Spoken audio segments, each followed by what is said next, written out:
তোমরা যারা তোমাদের পঞ্চম শ্রেণী প্রাথমিক বৃত্তি পরীক্ষা 2025-এ অর্থাৎ তোমরা যারা বর্তমানে ষষ্ঠ শ্রেণীতে পড়ো, তোমাদের গত বছরে যে পঞ্চম শ্রেণী প্রাথমিক বৃত্তি পরীক্ষা 2025-এ নতুন রুটিন প্রকাশ হচ্ছে শিক্ষার্থীরা।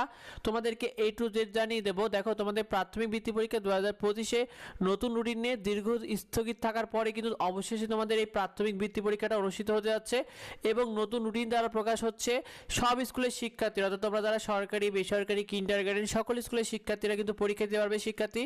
তো এক্ষেত্রে তোমাদের প্রাথমিক শিক্ষা অধিদপ্তরের মহাপরিচালক ডিজি জানিয়েছেন যে তোমাদের নতুন রুটিন প্রকাশ হচ্ছে এবং আগামী 16 এবং 17 এপ্রিলকে কেন্দ্র করে তোমাদের পরীক্ষা অনুষ্ঠিত হবে, এই বিষয়টা তারা জানিয়েছে।